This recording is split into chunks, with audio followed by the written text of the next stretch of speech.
গত স্বৈরাচার সরকার বাংলাদেশের নাগরিক অধিকার হরণের জন্য এই সার্ভেলেন্সের যে ইকুইপমেন্টগুলো সেগুলো স্পাইওয়্যার তারা ইউজ করেছেন এই অবৈধ নজরদারি করার জন্য এবং আপনার ফ্রিডম অফ স্পিচটাকে কেড়ে রাখার জন্য।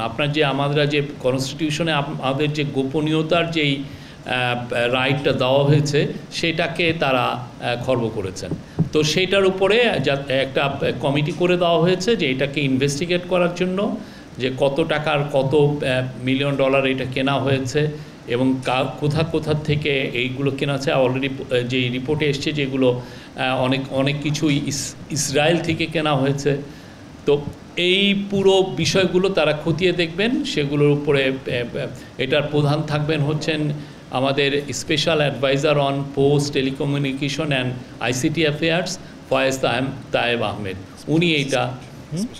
উনি special assistant of chief adviser on ICT post and telecommunication. উনি এটার নেতৃত্ব দিবেন এবং এইটার ফলে যেটা হবে যে কীভাবে করা হয়েছে এবং এটা কীভাবে ইউজ করা হয়েছে। হ্যাঁ, এবং আজকে ক্যাবিনেটে এটাও আলাপ হয়েছে যে আপনারা আরেকটা রিপোর্ট দেখেছেন যে পুলিশের জন্য কিভাবে মারণাস্ত্র কেনা হয়েছিল সেটা নিয়েও ইনভেস্টিগেশন হচ্ছে, কিভাবে এই মারণাস্ত্র প্রকিউরমেন্ট করা হয় এবং কিভাবে এটা ইউজ হয় গত স্বৈরাচার গভর্নমেন্টে। আর আজকে জানানো হয় যে এই যে 367 যে সুপারিশ যেটা বাস্তবায়নাধীন আছে বা তার মধ্যে 37টা বাস্তবায়িত হয়েছে, এগুলো অনেকগুলোই আমাদের এলডিসি যে গ্র্যাজুয়েশন, আমরা 2026 সালে আমাদের এলডিসির গ্র্যাজুয়েশন হওয়ার কথা আমরা খুঁজছি। তো এই এলডিসি গ্র্যাজুয়েশনের ক্ষেত্রে এই সুপারিশগুলো কাজে লাগবে। আর মিটিংয়ে বলা হয় যে লেবার লিডারদের, আপনি জানেন যে শেখ হাসিনার আমলে প্রচুর লেবার লিডার এগেনস্টে অনেক রকমের হয়রানিমূলক মামলা করা হয় তাদের অধিকারকে খর্ব করার জন্য। বাংলাদেশের লেবার অ্যাক্টিভিজমকে তারা আসলে দমন করতে চেয়েছিলেন। তো সেই ক্ষেত্রে আজকে ক্যাবিনেটে জানানো হয় যে 90% cases against labour leader already withdraw করা হয়েছে।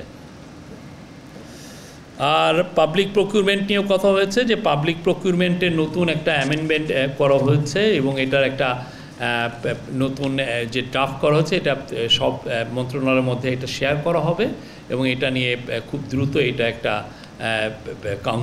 এটা ক্যাবিনেটে আসবে এটা নিয়ে সিদ্ধান্তের জন্য।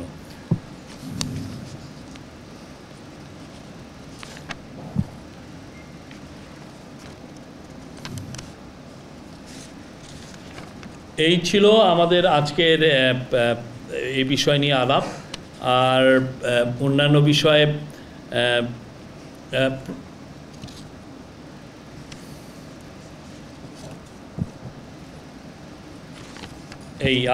মালয়েশিয়া নিয়ে আমরা বলতে পারি আমাদের একটা খুবই ফ্রুটফুল একটা ট্যুর হয়েছে। আমরা বলবো এটা একটা ল্যান্ডমার্ক ট্যুর ছিল। আমাদের চিফ অ্যাডভাইজার 11 তারিখ রাতে কুয়ালালামপুর গিয়ে পৌঁছান।